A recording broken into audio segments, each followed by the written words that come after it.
Assalamualaikum warahmatullahi wabarakatuh. Selamat pagi.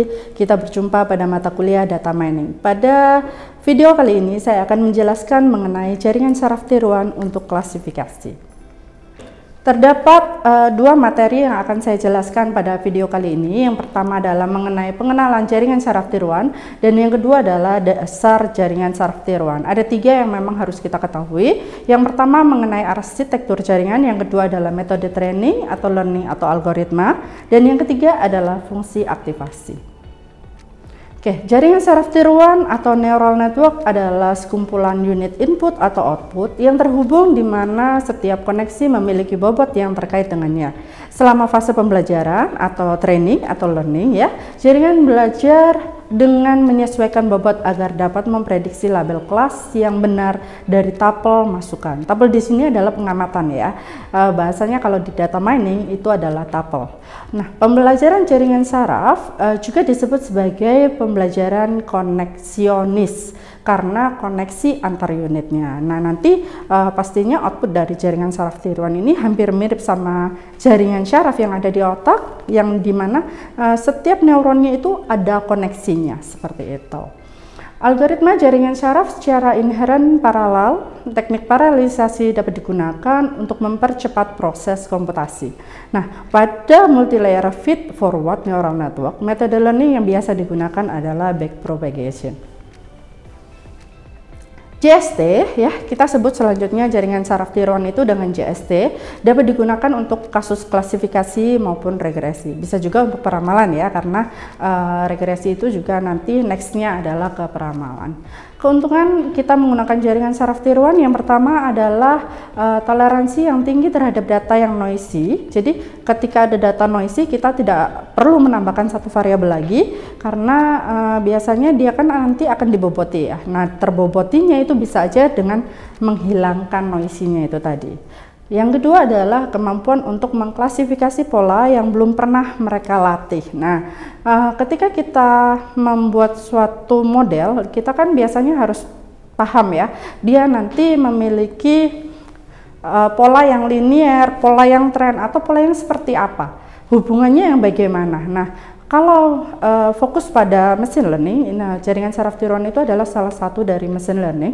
Itu tidak fokus pada nanti modelnya seperti apa, tapi nanti dia akan mengoptimasi bobotnya sehingga akan menghasilkan keakuratan prediksi ataupun klasifikasi seperti itu, sehingga kita tidak peduli lagi dengan pola yang seharusnya ada seperti itu.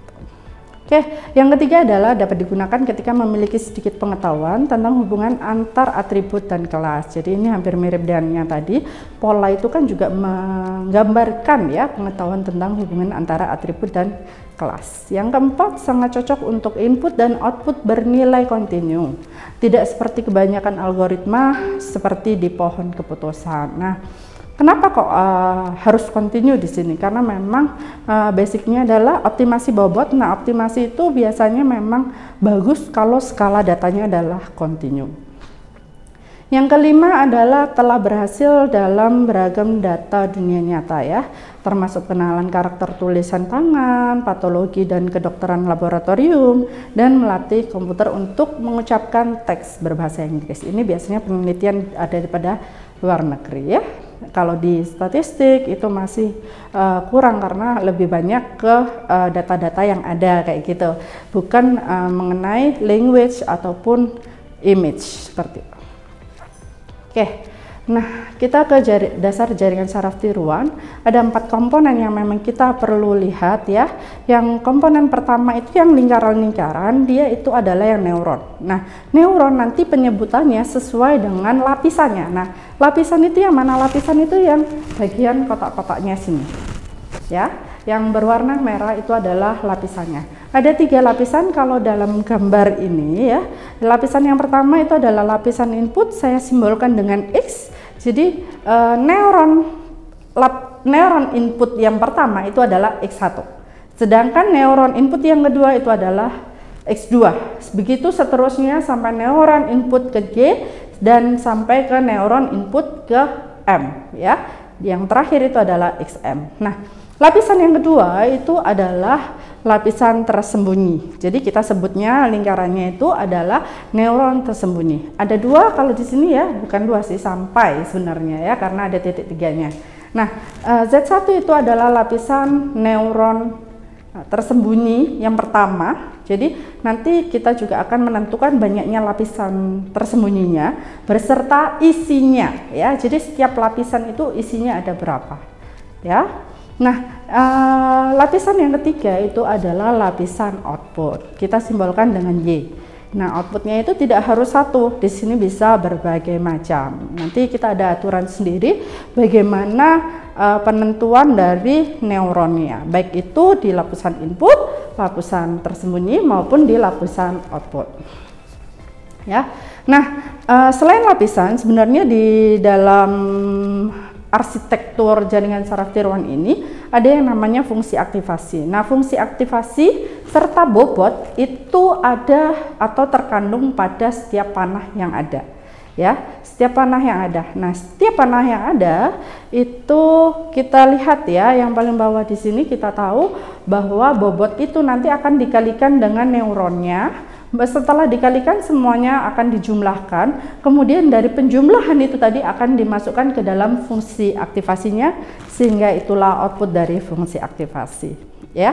Nah, kalau dari gambar yang di atas ini itu ada satu lapisan tersembunyi, tapi kalau misalkan ada dua lapisan tersembunyi ada di sebelah sini ya, itu ada dua lapisan tersembunyi.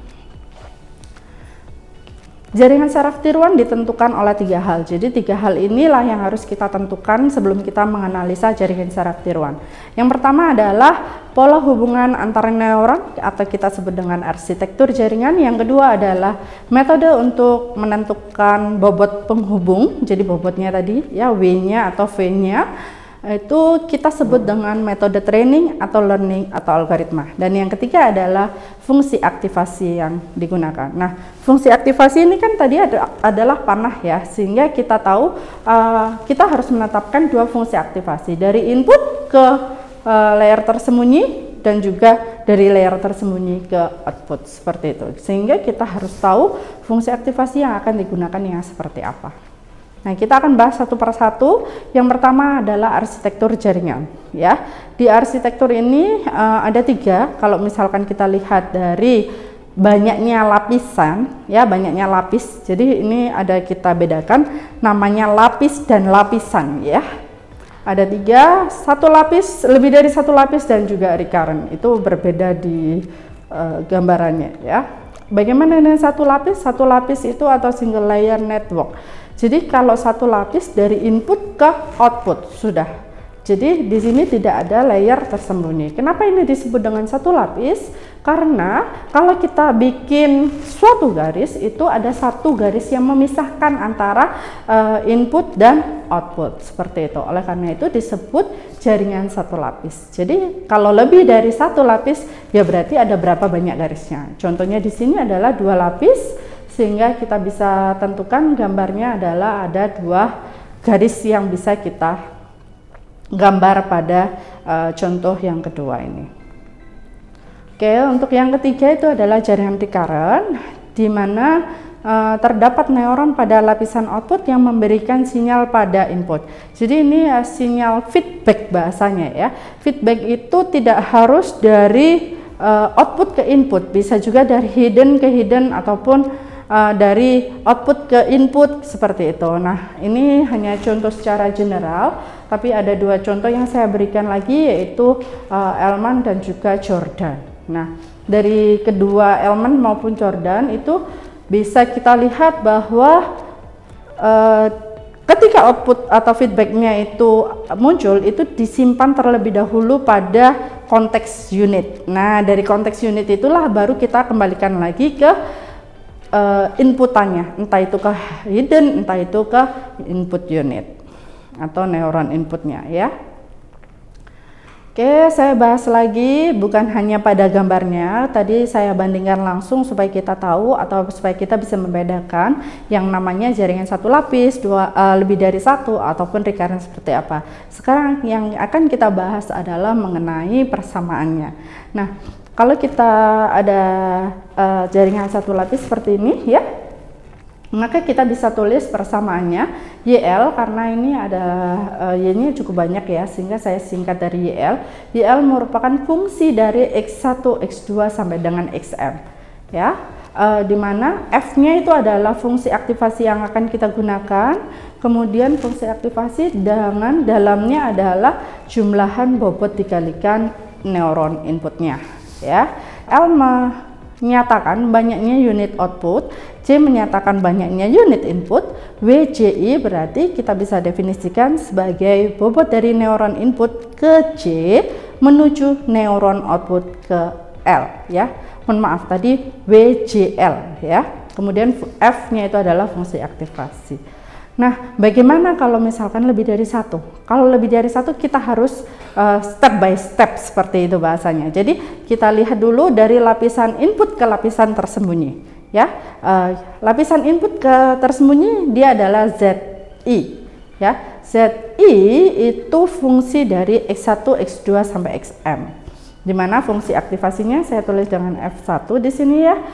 Dia merupakan jumlahan dari bobotnya, dimana bobotnya adalah VJI dikalikan neuron input ke C atau XI nya.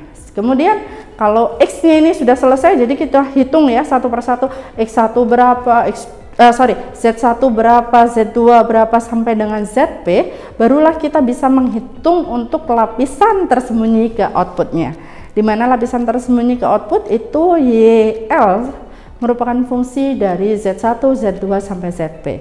Nah, fungsi aktivasi kedua pun juga perlu kita definisikan di sini.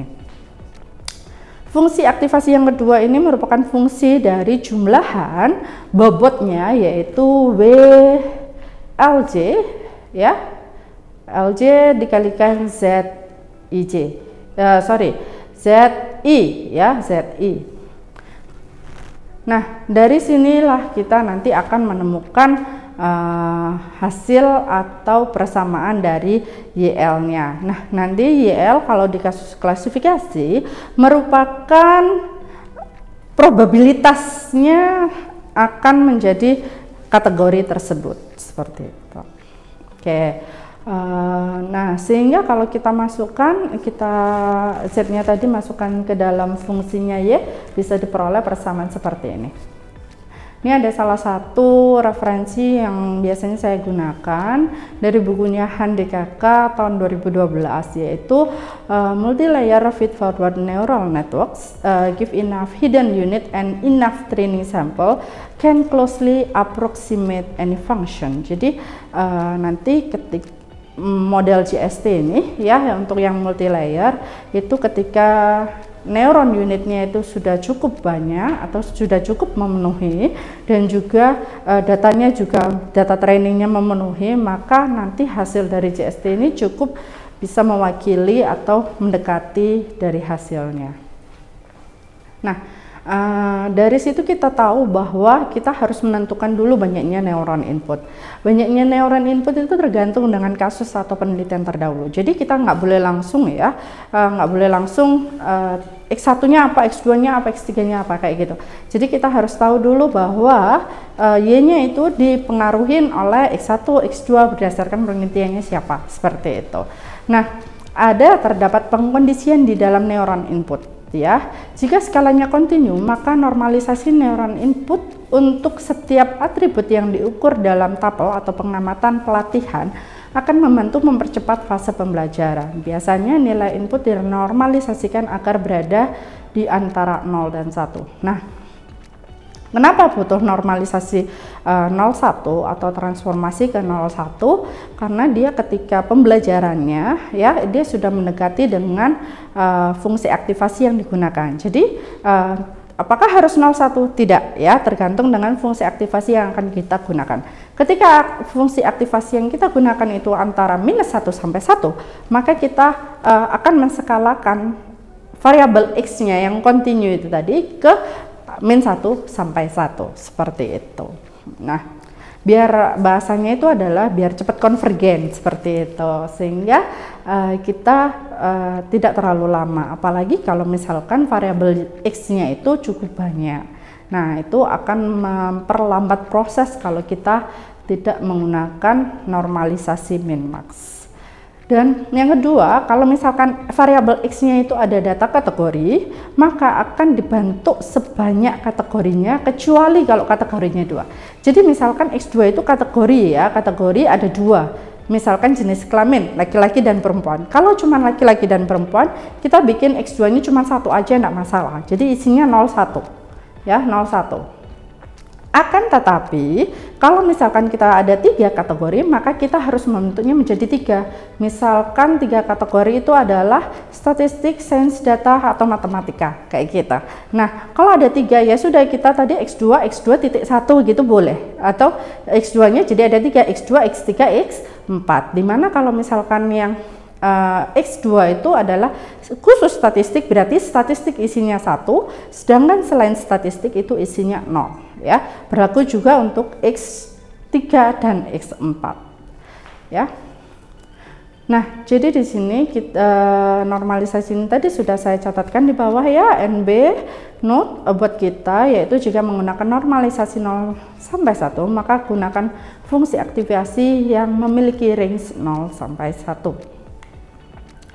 Nah, setelah neuron atau layer inputnya itu sudah kita tentukan, kita akan menentukan di selanjutnya adalah hidden layer ya.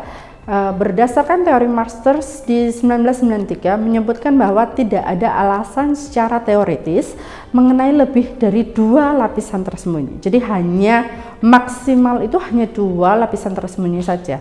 Permasalahan yang dibutuhkan 2 lapisan tersembunyi jarang ditemui dalam kehidupan nyata. Semakin banyak lapisan tersembunyi, maka semakin lama proses pembelajarannya, karena secara otomatis weight-nya itu semakin banyak yang harus dioptimasi ya.